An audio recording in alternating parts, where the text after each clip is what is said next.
Hello and welcome to Making Tracks, which this week comes from the Severn Valley Railway. It's one of Britain's longest and best-known preserved lines. Later in the programme, we shall be discovering the reason for its success, and we shall be looking at the plans for its future. But first, continuing our theme for spectacular branch lines, we travel to Argentina, where a working steam railway can still be found at the foothills of the Andes.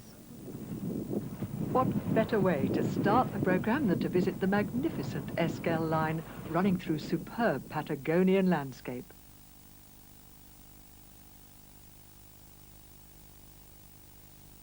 At Esquel Depot in December 1992, 3 locos were in steam, numbers 101, 107 and 114.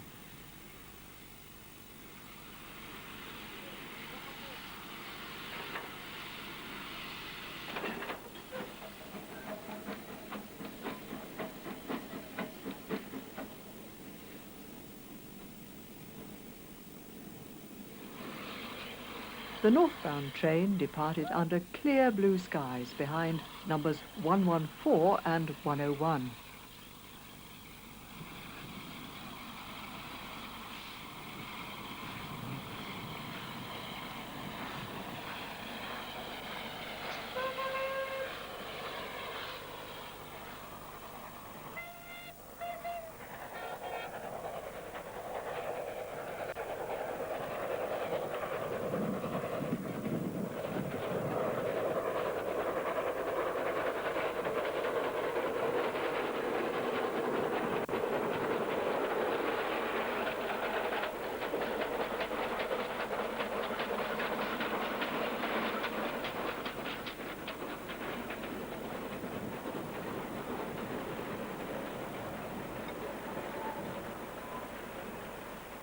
The journey to El Maitan produced an excellent sequence despite the problems encountered with the winds which constantly blow in Patagonia.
At El Maitan, 114 and 101 were exchanged for number 19, which took the train on to Ingeniero Jacobacci.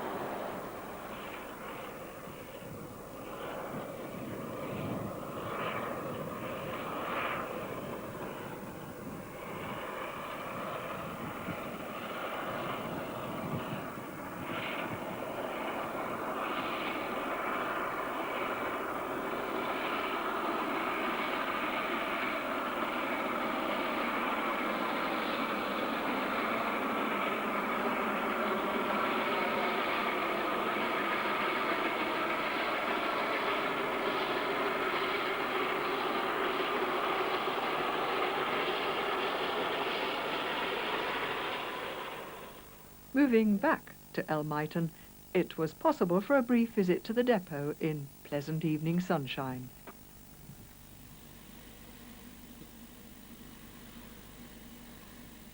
Many dumped and derelict locos were to be found here, along with numbers 114 and 101.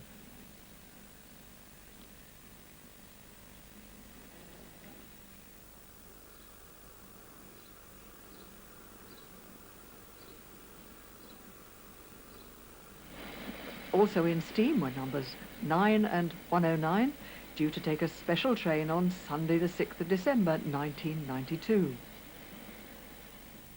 The main works for the Esquel line is located at Elmiton, and a visit was made before the departure of the special train.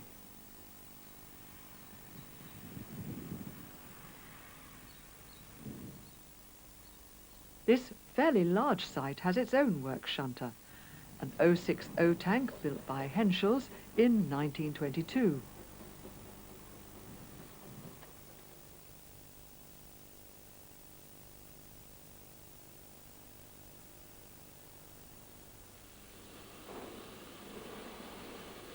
The special duly departed over the bridge at Elmiton, which, according to the works plate, was built at Wednesbury in 1890.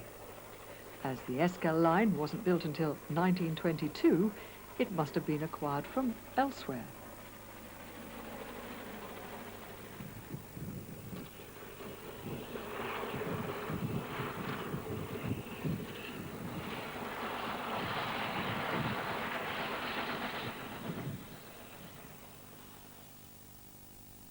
It became apparent at a fairly early stage that the main reason for double-heading trains is that one loco invariably fails during the trip.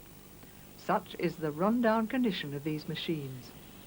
This day was no exception, and number 109 was detached due to faulty injectors. Here it was possible to see the difference between the Baldwin locos and the Henschel counterparts, which are numbered from 100 upwards. The Baldwins are distinctive in having outside frames, whereas the Henschel locos adopt the more conventional system of having the frames inside the wheels. The future of the Esquel line is an enigma. There's often news of impending closure, only to be followed by an announcement that the railway will continue to run for some time. In all reality, and taking into account the poor condition of the motive power, together with erratic and unpredictable services, the most likely outcome is ultimate closure. One can only hope that the line will survive long enough for more people to visit and experience this superb railway.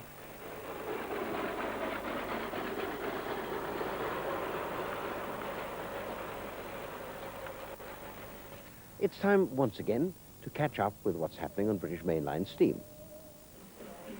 On the 26th of March 1994, the route from Crewe to Gloucester saw steam in action with an excursion headed by LMS Jubilee Class 460, number 45596, Bahamas, seen here at Shrewsbury.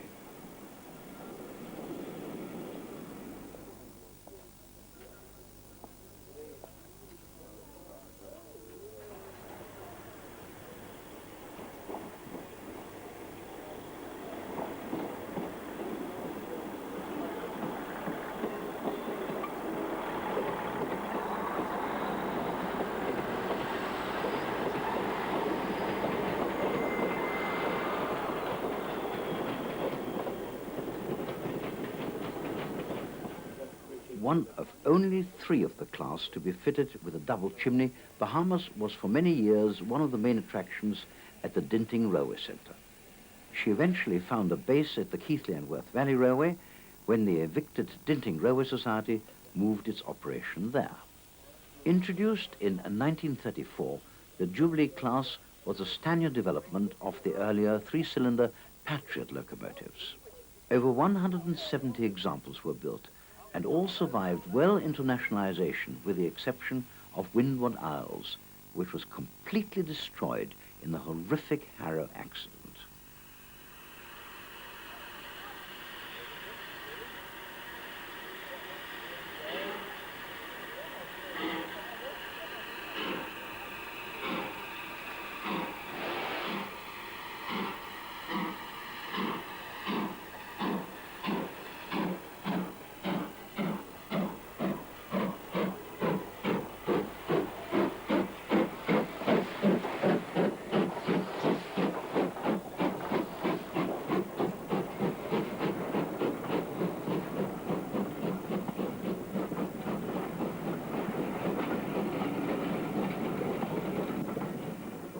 There's no mistaking a three-cylinder locomotive with its distinctive 6 exhaust beats for 1 revolution of the driving wheels, as opposed to 4 exhausts per revolution with the more conventional 2-cylinder machines.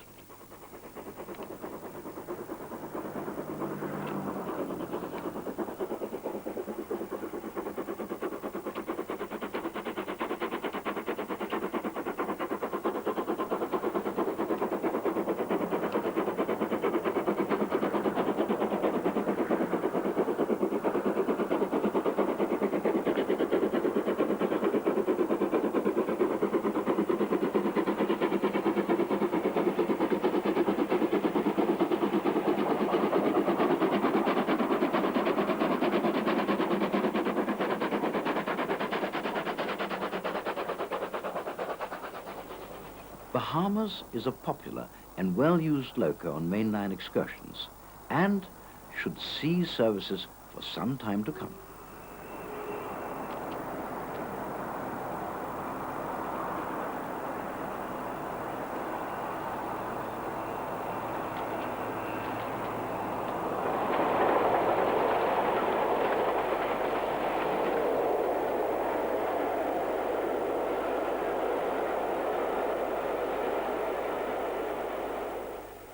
Back in the early 70s, a group of enthusiasts came together to preserve part of the secondary line linking Kidderminster with Shrewsbury.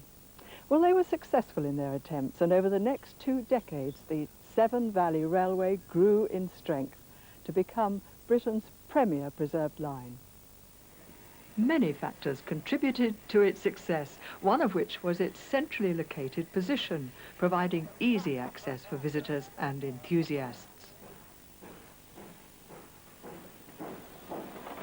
Originally running between Bridgnorth and Hampton Load, the line was soon extended south to Bewdley, providing 12.5 miles of operation, one of the longest preserved railways at the time.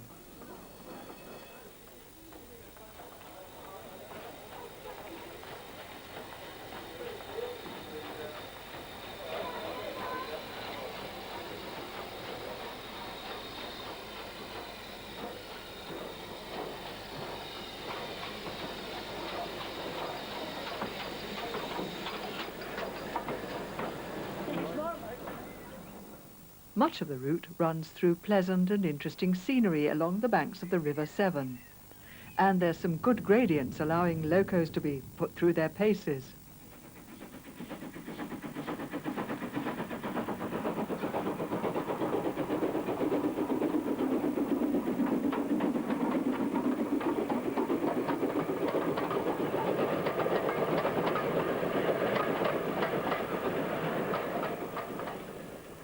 Not surprisingly, the railway soon amassed a large fleet of over 30 locomotives, mostly owned by preservation societies and private individuals.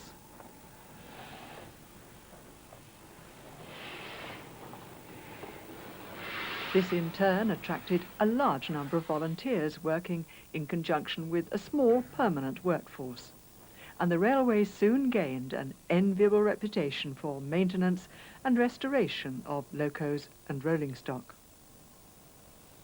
The railway has 2 locomotive depots, the largest being at Bridgnorth, which also houses the main workshops.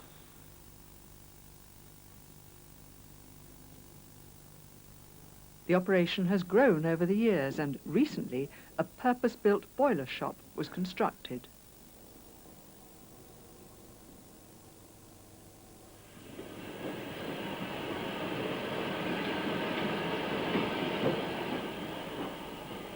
Locos and rolling stock are just one element in the success of the railway. Many other volunteers turn their attention to the running and maintenance of the line, and the many stations have been meticulously restored, the gardens providing a wealth of colour in spring and summer.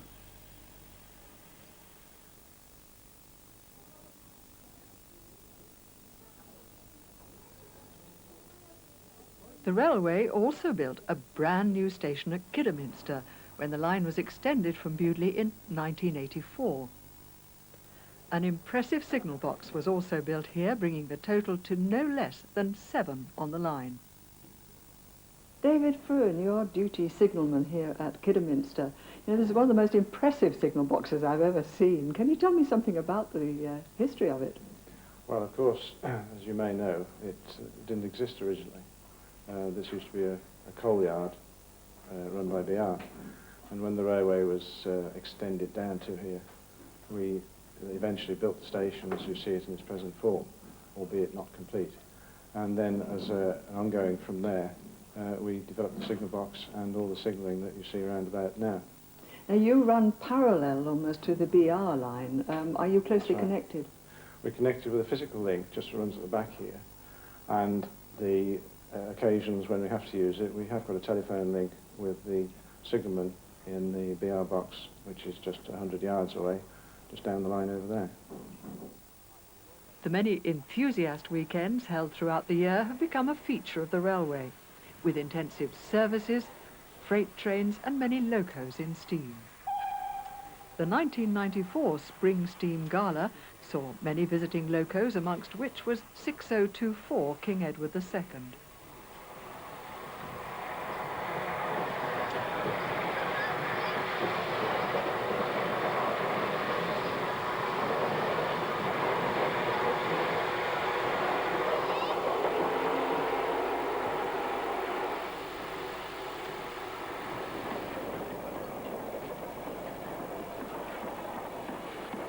Also seen was Bahamas, and standard tank number 80080 helping out the Seven Valleys' own loco of the same class, number 80079.